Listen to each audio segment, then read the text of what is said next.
hari ini kita akan belajar tentang SRE yang dibawakan oleh Mbak Berta Eugenia, seorang site reliability engineer di Dana Indonesia yang akan membawakan topik seperti daily activities sebagai SRE di Dana itu seperti apa. Kemudian akan diberikan ini ya pengetahuan tentang proses deployment di Dana itu seperti apa sampai akan dikenalkan project-project seorang SRE di Dana itu seperti apa gitu. Kita kenalan dulu bersama Mbak Berta Eugenia atau yang akrab dipanggil Berta. Jadi beliau merupakan lulusan Teknik Elektro Universitas Atma Jaya yang memulai perjalanan karirnya sebagai Business and Integration Arc Analyst di Accenture. Kemudian pada tahun 2022, Mbak Berta memutuskan untuk bergabung di Dana Indonesia sebagai SRE dengan fokus utamanya yaitu berkolaborasi dengan sistem development life cycle mulai dari requirement hingga rilis produksi gitu. Terus Mbak Berta juga memiliki keahlian di berbagai bidang termasuk Jenkins, kemudian Google Kubernetes Engine atau GKI, Amazon Web Service AWS, Ansible Terraform, ada juga Alibaba Cloud, dan Mbak Berta ini memiliki sertifikasi Alibaba Cloud Associate, sistem operator yang ia butuhkan untuk mengelola Kubernetes menggunakan Alibaba Cloud untuk menciptakan learning platform di Dana Indonesia. For your information, teman-teman, Mbak Berta ini adalah seorang seniman ya, bisa dikatakan seniman karena ia suka memainkan piano gitu. Jadi kok bisa ya hobinya gitu. Kita mungkin akan ngobrol dikit sama Mbak Berta. Mungkin kita akan memanggil Mbak Berta untuk masuk di screen. Kita sambut bersama-sama Mbak Berta Eugenia. Hai Mbak Berta, apa kabar? Halo. Hai Mbak Berta. Oke, baik. Selain Mbak Berta sebagai seorang ini ya, engineer, dikatakan engineer gitu ya. Ini memang apa namanya hobinya Mbak Berta main piano gitu. Iya, tapi Bener udah ya? jarang sih Udah sekarang. jarang. Oke. Dari kapan nih Kak main piano? Dari SD sih.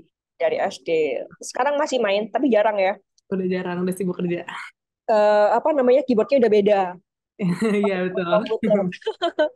Oke, Mbak Berta, teman-teman udah gak sabar nih untuk menantikan topik dari Mbak Berta seputar SRI. Teman-teman bisa mengikuti acara ini, webinar ini melalui interaksi tanya jawab ya di slide yang kita akan share di chatbox seperti itu. Kalau gitu aku persilakan Mbak Berta untuk mempresentasikan materinya pada malam hari ini. Teman-teman selamat mengikuti. Terima kasih. Siap. Aku share screen dulu ya. Halo teman-teman, semuanya. Thank you udah join hari ini. Pertama-tama buat perkenalan nih, aku mau nanya, kira-kira kalian tahu nggak sih singkatan dari SRI itu apa? Kalau yang tahu jawabannya boleh chat di kolom chat ya. Wah, kebetulan semuanya udah pada tahu nih. Coba ya kita lihat jawabannya. Nah, jawabannya benar, gengs. Jawabannya itu B, Site Reliability Engineering. Nah, sebelum kita masuk ke materi, aku mau jelasin tugas-tugas dari SRI itu sebenarnya bergerak di bagian software, engineering untuk bagian infrastructure dan operation. Biasanya SRI ini dituntut juga untuk reliability supaya menjaga sistem kita itu minimize downtime kayak gitu. Nah, untuk topik hari ini aku akan jelasin tentang Exploring Site Reliability Engineering Life at Dan Indonesia. Nah, di konten sekali ini itu ada 6 topik. Pertama, Introduction, kedua, Infrastructure, ketiga, Daily Routine, keempat, Deployment, kelima, Project, dan yang keenam, Closing. Nah, pertama-tama kenalin teman-teman, nama aku Berta Jinia, kalian bisa panggil aku Berta. Aku sudah bekerja di Dana semenjak tahun 2022 sebagai SRI. Itu kurang lebih udah 1 tahun 7 bulan. Di Dana ini kita itu ada 14 members dan ada satu intern. Biasanya kita daily routine SSRI itu kita tuh dibagi 2 roles yang biasanya di rolling setiap 2 minggu sekali. Rolesnya itu ada on duty dan project on duty. Nah, untuk lebih lengkapnya nanti akan aku jelasin di next slide. Biasanya di tengah-tengah antara on duty dan project on duty itu kita juga berperan sebagai deployment itu untuk membantu release manager. Nah, selanjutnya aku akan jelasin infrastructure yang ada di Dana. untuk infrastruktur yang ada di Dana itu ada kita bagi dua infrastruktur, ada core dan satelit. Nah, untuk core seperti yang kalian lihat itu ada data center. Data center yang ada di Dana itu ada dua, ada data center satu dan data center dua. Nah, kalian tahu nggak sih data center itu apa? Data center itu fasilitas kayak rumah untuk penyimpanan dan memanage komputer sistem, server, network, equipment, dan lain-lain. Nah, di dalam data center itu ada infrastructure as a service atau IaaS. IaaS ini merupakan cloud computing yang biasa disediakan untuk memvirtualisasi VM-VM atau kontainer yang biasa kita gunakan, dan juga dia memanage untuk storage, networking, dan serta security juga. Nah, di dalam IaaS ini ada namanya platform as a service. Platform as a service ini merupakan platform yang disediakan untuk developer dapat membuild, deploy, dan memanage aplikasi yang tadi deploy sebelumnya. Nah, terus berikutnya itu ada SaaS atau Software as a Service. Software as a Service ini biasanya suatu software yang sudah siap digunakan tanpa harus di-manage apapun. Nah, biasanya di dalam SaaS ini udah terdapat beberapa microservice. Nah, kita sebagai SRI itu memanage bagian SaaS.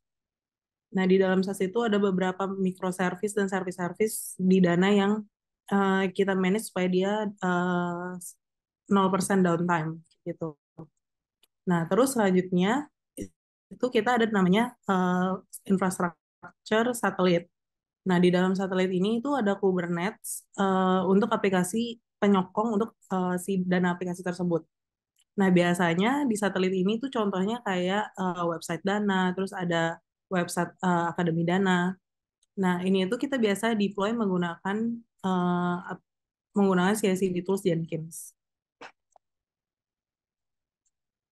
Nah, berikutnya aku akan jelasin tentang daily routine yang ada di Dana. Nah, seperti yang tadi aku bilang di awal, daily routine di Dana itu ada dua roles. Nah, roles yang pertama itu adalah on duty.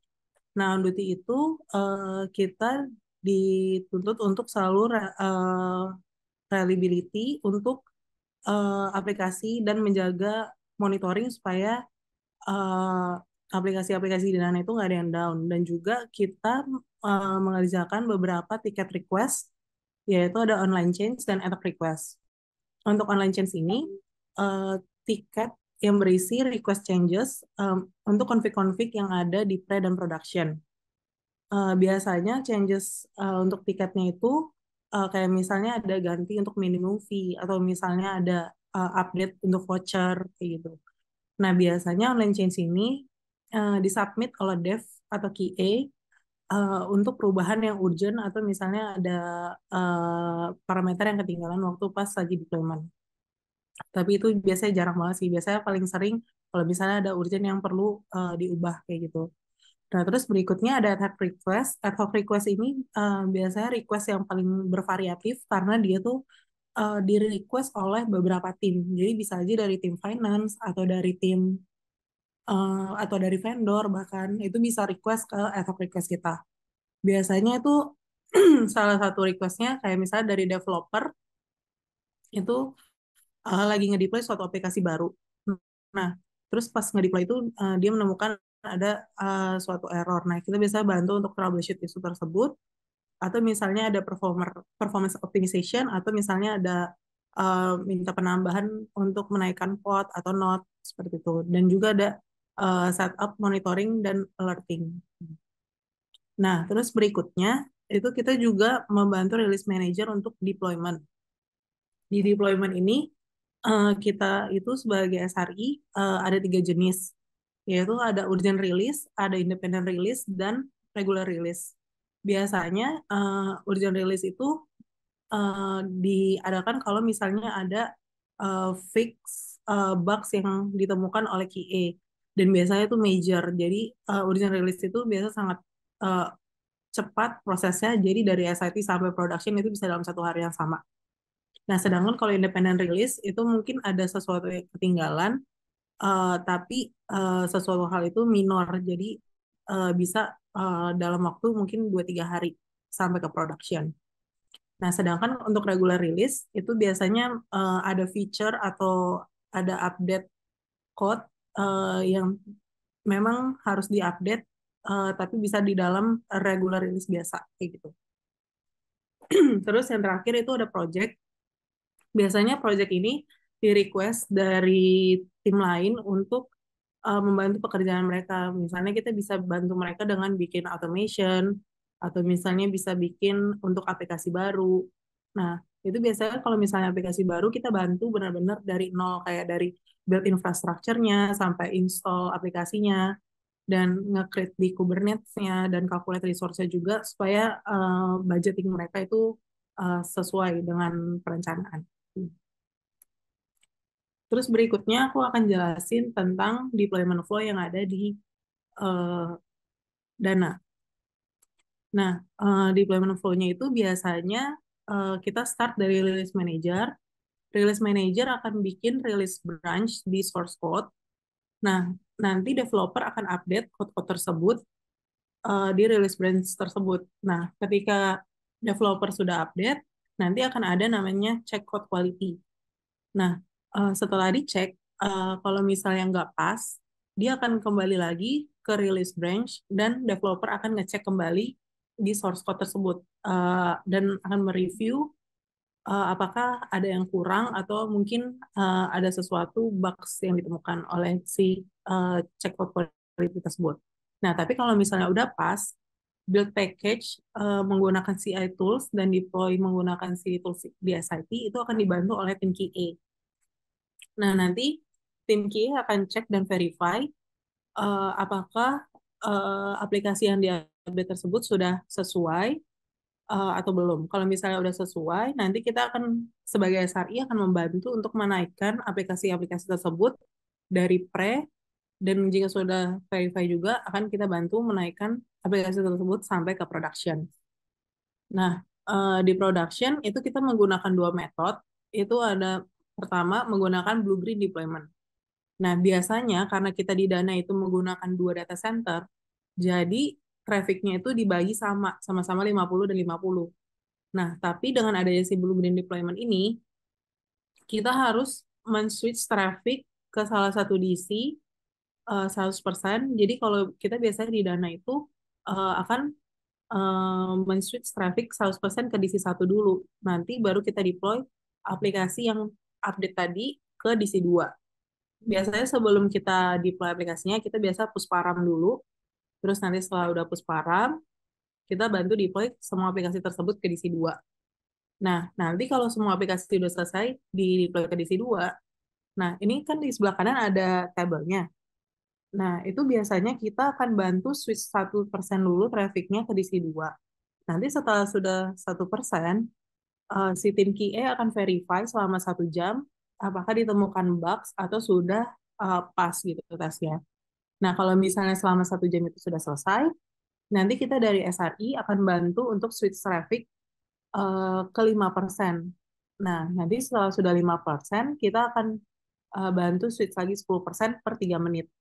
Jadi dari 10%, terus kemudian 20%, sampai dengan 50% itu biasanya per 3 menit selang waktunya.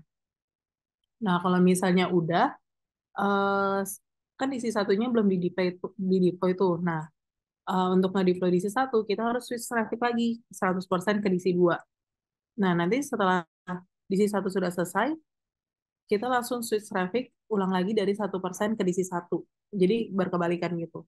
Nah, nanti pas ke DC 1 udah 1%, itu nggak perlu QA verify lagi, jadi bisa langsung kita switch traffic ke 5%, 10%, 20%, sampai 50% itu per 3 menit. Nah, kalau misalnya nanti ini switch trafficnya udah kembali 50-50, yang terakhir kita tinggal reset traffic gitu. Pokoknya intinya posisi akhirnya si DC 1 dan DC 2 itu harus memiliki traffic yang imbang, yaitu 50 dan 50. Nah, yang kedua itu ada metodenya menggunakan beta release. Nah, beta release ini langsung deploy ke dua DC, ke DC 1 dan DC 2. Di sini nggak ada menggunakan switch traffic, dan biasanya beta release ini jarang banget dipakai karena biasanya dipakai untuk aplikasi yang memiliki impact sangat kecil atau misalnya dia urgensinya tinggi banget gitu. Nah, berikutnya aku akan jelasin tentang project yang ada di Dana. Nah, ini beberapa project yang sekarang lagi kita bikin itu, kita lagi in touch banget di bagian automation dan no operation.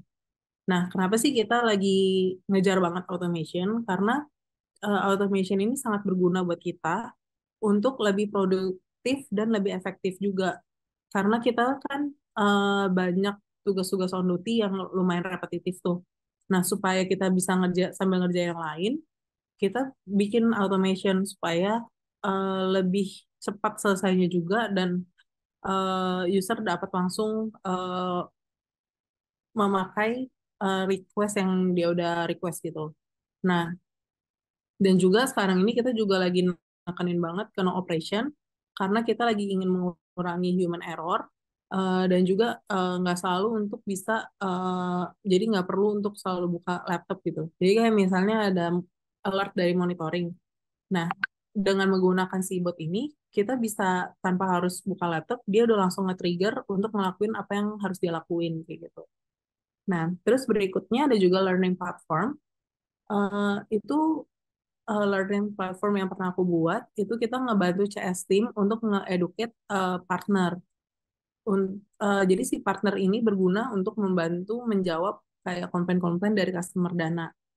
Nah, dengan adanya aplikasi platform learning platform ini, jadi CS Team itu bisa kayak cuma tinggal ngasih dokumentasi cara ngejawab komplain-komplain dari customer gitu. Nah, terus berikutnya itu kita bikin infrastructure service. Yang kayak tadi aku bilang sebelumnya di awal, itu setiap ada aplikasi baru, biasanya kita bikin aplikasi itu benar-benar dari nol. Jadi kita bikin dari infrastrukturnya menggunakan Terraform, terus kita bikin deploy-nya menggunakan Jenkins, itu menggunakan Jenkins script, dan baru deh kita bisa pakai aplikasinya di Kubernetes gitu. Nah, ini salah satu list beberapa project yang kita bikin. Itu ada namanya Automation Port CDN atau Content Delivery Network. Nah, kalian tahu nggak tuh persediaan itu apa? Nah, persediaan itu merupakan kayak simbol-simbol yang ada di aplikasi Dana. Kayak misalnya mobile recharge, itu kayak ada gambar handphone, atau misalnya kayak mau bayar pump, itu kayak ada gambar keran air. Itu sebenarnya bisa diubah menggunakan Content Delivery Network ini. Selain simbol-simbol itu juga ada kayak poster-poster gitu sih. Nah, itu biasanya dirubah setiap kayak ada event-event gitu, kayak ada 11-11, atau misalnya ada event lebaran, kayak ada gambar ketupat-ketupatnya, atau misalnya mungkin nanti pas Christmas ada kayak gambar pohon Natalnya, kayak gitu. Nah, terus kita juga bikin automation untuk create user di source code kita, dari create user, new repository, sampai grand access, itu kita udah bikin automationnya semua. Nah, terus berikutnya ada juga bikin user SFTP. Jadi tanpa kita harus buka terminal, itu kita udah bisa create usernya menggunakan aplikasi. Nah, automation ini kita tuh menggunakan namanya Ansible aplikasinya, kayak gitu. Dan yang terakhir itu infrastructure yang kita pakai, kayak misalnya bikin notes atau bikin ECS atau bikin RDS, itu kita menggunakan Terraform. Nah, coba nih, dari tools automation ini kira-kira dari kalian ada yang tahu nggak automation ini tuh apa aja toolsnya? Rata-rata taunya Ansible sama Jenkins ya guys. Ya, jadi di Dana itu kita pakai ada beberapa aplikasi. Nah, jawabannya itu yang pertama ada Bitbucket. Bitbucket itu kita gunakan sebagai source code untuk naruh script-script automation kita. Nah, biasanya kalau misalnya kita lagi mau bikin aplikasi baru, itu biasanya kita taruh code Terraform kita itu ke Bitbucket. Nah, untuk ngeplan dan apply script kita, itu kita biasanya menggunakan si Atlantis ini. Jadi Atlantis ini berguna untuk ngejalanin Terraform script kita. Biasanya kalau misalnya kita punya Terraform script, itu kita jalanin di lokal. Nah, itu kita bisa banget naruh script kita di Bitbucket dan kita jalanin menggunakan si Atlantis ini. Nah, setelah kita udah bikin nih, eh, si infrastrukturnya itu, biasanya kita akan bikin si ICD toolsnya itu menggunakan Jenkins. Nah, di Jenkins ini biasanya kita juga bikin buat naruh si Helm. Nah, Helm filenya itu supaya kita nggak perlu bikin lagi deployment satu-satu atau misalnya bikin servisnya segala macam. Jadi kita udah ada template-nya menggunakan Helm dan kita taruh di Bitbucket. Nah, nanti dari Bitbucket akan di-pull oleh Jenkins gitu. Jadi ketika kita ada update, misalnya kita ada update image atau misalnya ada update uh, environment, itu bisa langsung kita update di Bitbucket dan langsung dijalanin oleh si Jenkins kayak gitu. Dan untuk script-script automation kayak misalnya bikin script-script automation kayak bikin user atau bikin repository, itu kita biasanya menggunakan si Ansible ini. Nah, ini salah satu tampilan untuk learning platform tadi. Eh, ini tuh halaman loginnya yang sebelah kiri dan sebelah kanan itu halaman registrasi user. Terus ini infrastructure service migration yang pernah kita buat, itu kita migrate dari instance ke Kubernetes. Itu kita menggunakan AWS. Ini halaman Kubernetes AWS-nya, itu ada pods, ada deployment, ada stateful, kayak gitu. Nah, biasanya buat ngecek lognya itu kita bisa ngecek dari podnya dan kita klik podnya itu. Nah, yang di sebelah kiri itu ada monitoringnya kita bikin menggunakan CloudWatch. Jadi dari CloudWatch ini kita bisa lihat tuh CPU-nya lagi tinggi atau CPU-nya rendah, dan kita juga bisa lihat memory utilization-nya juga. Kayak gitu. Nah, eh, untuk berikutnya, untuk berikutnya challenge yang aku hadapin selama di Dana itu pertama aku benar-benar belajar banget new teknologi untuk setiap project karena setiap project itu biasanya menggunakan teknologinya beda-beda. Walaupun mungkin emang kita pakai aplikasinya sama ya, kayak menggunakan Terraform, menggunakan Jenkins, tapi eh, setiap project itu pasti ada kayak menggunakan beberapa cloud gitu, jadi kayak beda cloud gitu. Kayak misalnya mungkin ada kayak menggunakan Alibaba itu dia tuh setiap speknya juga beda, terus mungkin ada tambahan pengen ada tambahan secret lah dan segala macam itu setiap project itu beda-beda kayak gitu. Nah, terus selain itu juga karena dari kantor sebelumnya itu Kubernetes-nya beda dengan yang di sini. Jadi itu aku baru pertama kalinya juga untuk troubleshoot di prod dan offline environment di Dana kayak gitu.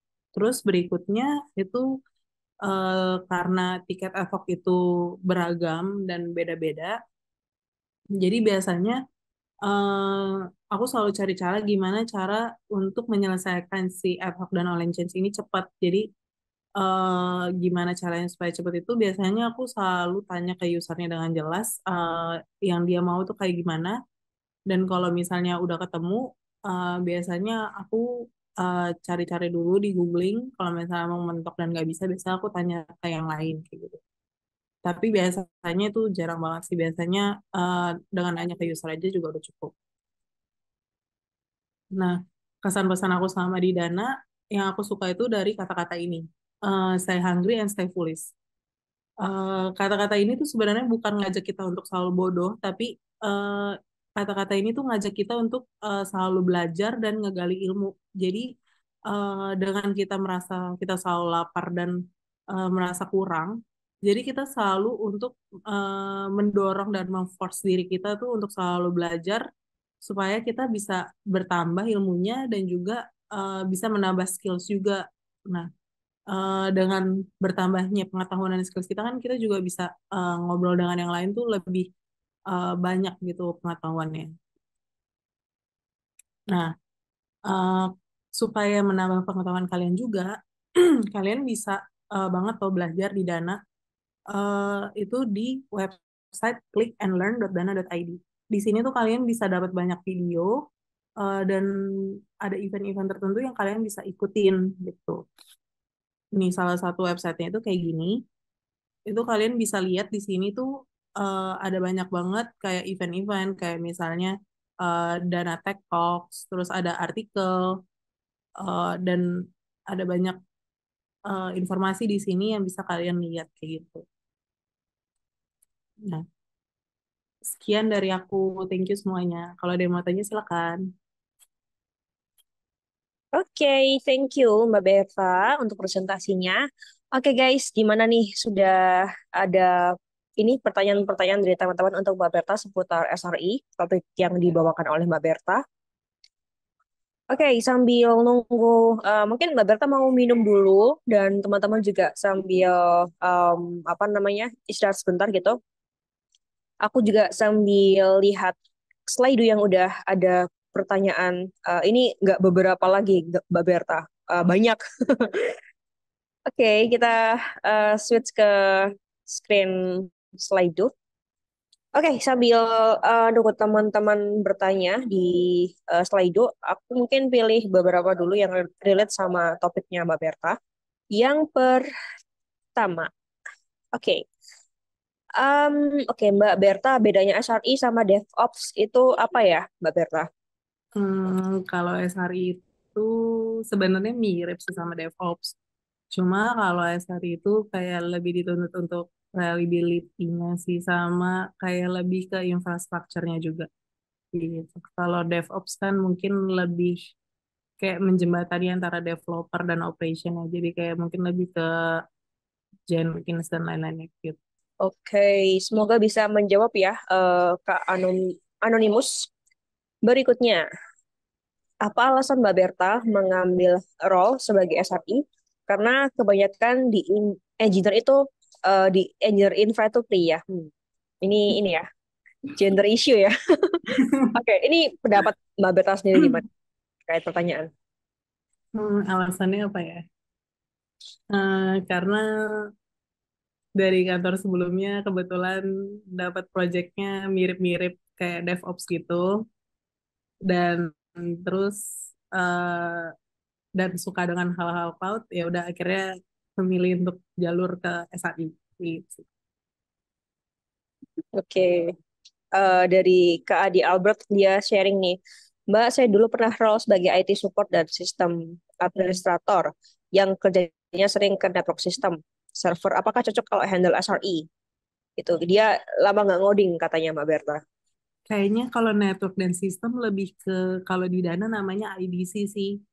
Dia lebih kayak bantu untuk hardware-nya gitu. Kalau misalnya SRI itu benar-benar dari bagian software-nya. Jadi kita kayak udah pakai langsung ke Kubernetes-nya gitu sih. Oke, Sama kalau di SRI mungkin emang nggak ngoding tapi lebih banyak ke scripting-nya untuk bikin automation sih kurang lebih gitu. ya, ya, ya. Oke, Mas Adi semoga bisa menjawab ya untuk tips trik dari Mbak Berta itu. Di Dana lagi open kah? Open hiring sepertinya. Mungkin Mas Adi bisa cek di situ. Barangkali beruntung gitu ya. Oke, berikutnya di pertanyaan anonimus semua. Hai kakak, penasaran dengan cara monitoring dan profiling di Dana. Bagaimana cara agar aplikasinya atau trafficnya tetap bagus? Ini padahal diakses seluruh Indonesia dan banyak orang ya. Hmm, Gimana cara monitoringnya? Biasanya kita monitoringnya itu pakai beberapa aplikasi sih supaya lebih valid. Nah, monitoringnya itu kita pakai Splunk dan Grafana. Di situ biasanya kalau misalnya success rate-nya udah mulai turun atau misalnya ada kayak uh, error rate-nya mulai tinggi itu biasa ngirim alert sih. Oke. Oke, berikutnya. Sebagai SRE engineer, apakah ada ilmu coding yang digunakan atau lebih fokus pada server seperti deployment atau automation, Mbak Berta? Ilmu coding ya. Hmm, Ya, kalau bisa ngoding sih lebih bagus lagi supaya mungkin kayak yang tadi aku bilang ya, kita kan lagi apa ya, ningkatin banget di bagian no operation. Jadi kalau bisa sih, kalau bisa ngoding di beberapa bahasa lebih bagus lagi. Cuma kalau misalnya untuk deployment dan automation itu automationnya sih kita biasanya pakainya masih pakai Ansible. Kalau deployment sih udah ada CI tools dan CD toolsnya sih. Oke, berikutnya. Teman-teman juga bisa berpartisipasi dengan ini ya, bertanya langsung ke Mbak Berta gitu. Nanti langsung bisa langsung dijawab sama Mbak Berta.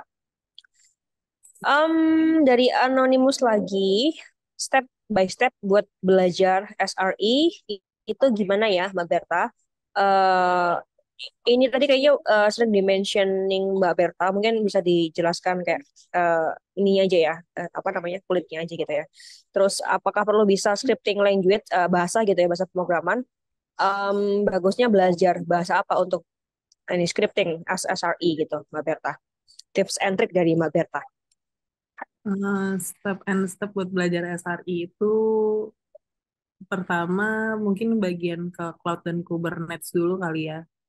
Nah, terus kalau misalnya kalian emang udah bisa di situ, scripting language-nya mungkin minimal base script dulu. Terus nanti kalau misalnya base script udah bisa, mungkin lebih ke Python. Terus kalau Python udah bisa, mungkin ke sekarang sih aku baru sampai situ doang sih.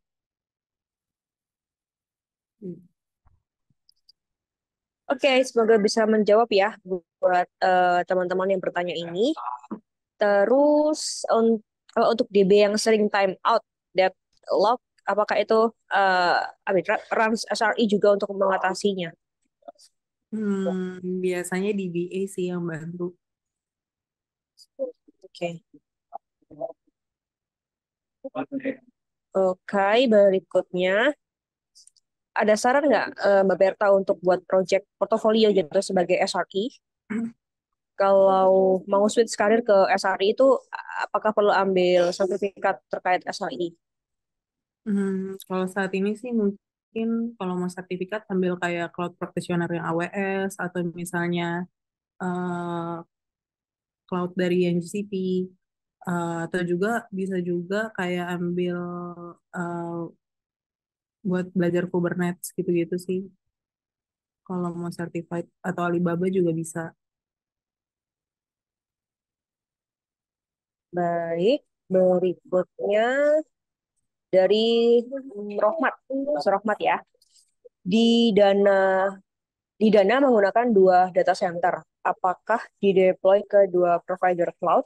Kenapa menggunakan Ansible atau dan Terraform gitu? Apakah keduanya mempunyai fungsi yang berbeda?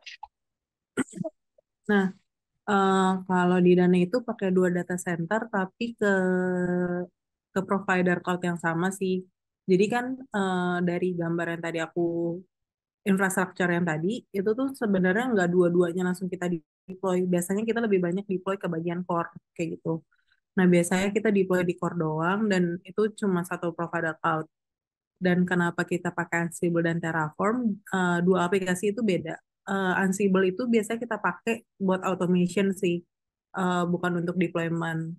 Nah, terus untuk Terraform itu kita bikin scripting untuk misalnya ada aplikasi baru nih. Nah, itu tuh kita bikin dari dia node sampai dia punya database dan kayak networking ya, kayak misalnya bikin eh, security group, terus bikin NAT-nya, VPC, kayak gitu tuh kita menggunakan Terraform itu sih, kayak gitu. Jadi itu dua hal yang berbeda.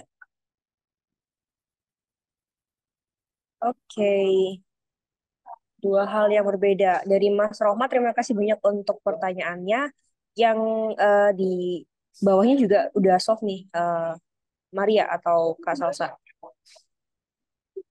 Oke, berikutnya. Ini apakah ini sebuah masalah? Em, boleh dijawab ini yang sebijaknya Mbak Berta ya mungkin. Pernah Berantem berantem sama sama backend sih nggak pernah ya. isu gitu.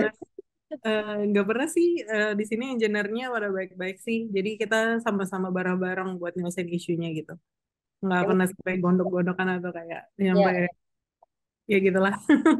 kenal ya tentunya Mbak Berta ya. Hmm. Gitu. Biasanya kan ada kayak project manager terus bikin aplikasi apa tapi engineer-nya tuh protes gitu ini kok kayak gini gitu nggak rasanya nggak mungkin gitu tapi ya kan harus dikerjain gitu kan ya. Hmm. Oke, berikutnya menurut Mbak Berta apakah bekerja sebagai SRE termasuk dalam salah satu pekerjaan dengan gaji yang tinggi? Waduh, sensitif nih. Hmm. Kayaknya sebagai IT itu gajinya lumayan relatif sih, nggak tinggi banget. Tapi ya kalau emang kita udah jago dan banyak certified-nya, nggak mungkin nggak tinggi sih. Oke, berikutnya em, ini boleh nggak Mbak Berta di spill teknologi back end front end yang di Dana yang paling apa namanya yang paling banyak digunakan di project-project Dana. Hmm, paling aku cuma bisa share ke front end-nya sih. Kalau front end-nya itu kita ada Dana Web yang kayak tadi aku udah bilang, ada Dana Web, ada Dana Academy. Terus learning platformnya itu ada yang tadi buat CS itu kita pakai Moodle. Terus selebihnya itu sensitif. Soalnya berhubungan dengan aplikasi Dana gitu sih. Oke, rahasia perusahaan ya teman-teman ya. Berikutnya, ini masih banyak. Oke, kita waktu sampai jam 8. Teman-teman juga bisa langsung tanya ya ke Mbak Berta. Ini lebih seru kalau misalnya teman-teman open mic gitu. Oke, ini udah di solve guys tentang gaji. Oke, em, untuk lowongan.net kita di Dana Indonesia tadi kita udah share ya. Kalau misalnya teman-teman tertarik untuk apply di Dana Indonesia, langsung aja menuju di LinkedIn-nya atau websitenya dana.id gitu untuk lowongan pekerjaan di Dana Indonesia. Oke, tadi perbedaan DevOps sama SRE juga sudah. Oke, oke, tinggal 3 pertanyaan. Dengan switch traffic, apakah akan mengganggu proses yang sedang dijalankan aplikasi dalam menangani request gitu? Ini gimana monitoringnya? Ini kayaknya sama ya tadi Kak Berta ya. Baru sini kayaknya. Oke, beda ini ya beda eh, kasus ya untuk Ya. monitor. Oke, Eh, Kalau pas switch traffic pasti ada yang beberapa time out sih. Cuman kemungkinannya kecil karena kita switch trafficnya cukup cepat. Dan biasanya langsung kita udah coba juga udah kita biasa di low traffic sih kita deploymentnya jam 5 gitu jadi kemungkinan yang pakai Dana itu masih sedikit banget gitu. Untuk monitoringnya itu kita ada monitoring platform sendiri dari Dana dan itu kita bisa lihat dia udah 100% ke DC berapa dan uh, udah berapa persen itu kita bisa lihat kayak gitu.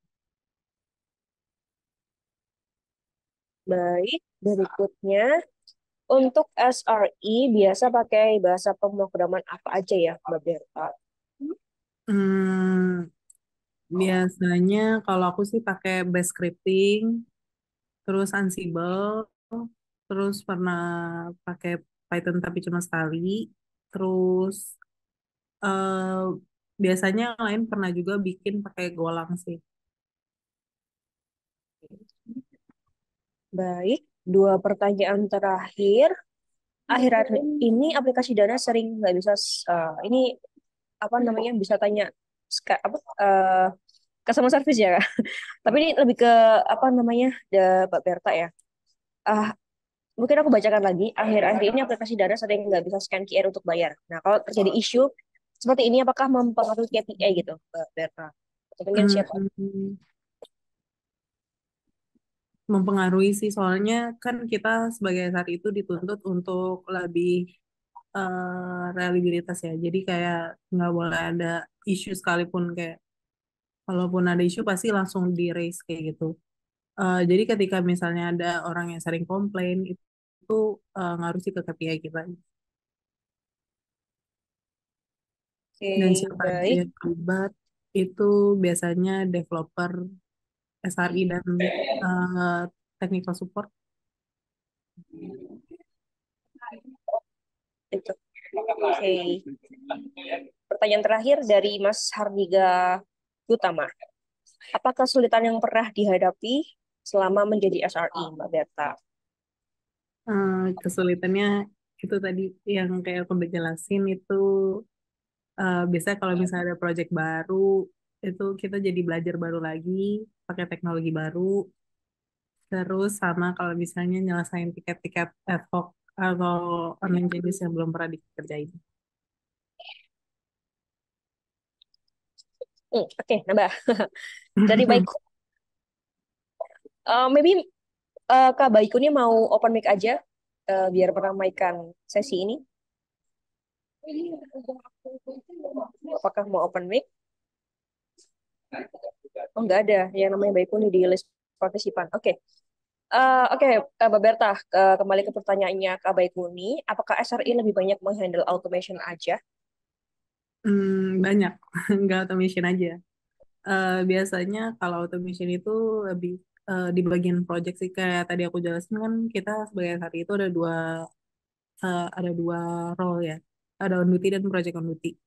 Nah, Oke. ketika kita on duty, kita nge-handle-nya nggak automation. Kita nge-handle-nya lebih ke tiket tadi yang dari ad hoc atau online changes, atau misalnya ada war room, atau misalnya eh, ada dari technical support, ada yang nge-raise issue, ini ada yang down nih, bisa tolong dicek nggak, kayak gitu.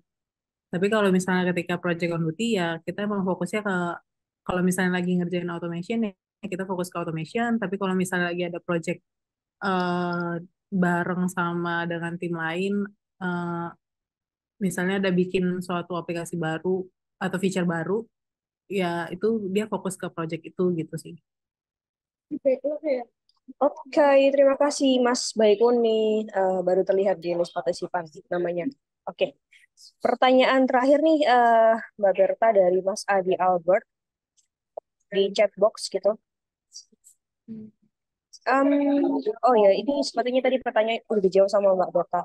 Untuk masuk role SRI mengharuskan sertifikat GCP, AWS, dan lain-lain nggak Mbak Berta? Eh, Mengharuskan sih enggak, tapi kalau bisa punya lebih baik. Oke, kalau bisa punya lebih baik ya. Hmm. Ini tadi kayaknya belum ada pertanyaannya. Mas Adi minta saran bagaimana tes masuk untuk menjadi SRE. Mungkin lebih ke ini ya. Kalau ada tes interviewnya itu gimana atau mungkin technical interviewnya kali. Hmm, Kalau baru awal-awal gitu lebih banyak coba-coba ngoding atau ngerjain banyak scripting gitu sih. Soalnya kadang ada di beberapa perusahaan itu ngewajibin kita untuk bisa scripting gitu. Oke, begitu Mas Adi. Oke, masuk lagi. Ini kira-kira boleh dijawab, Berta, untuk kayak Matrix. Key metrics, key metrics itu maksudnya KPI gitu ya. Yep, gitu. Uh, ya itu kayak tadi aku bilang, kita menjaga si aplikasi Dana untuk tetap stabil.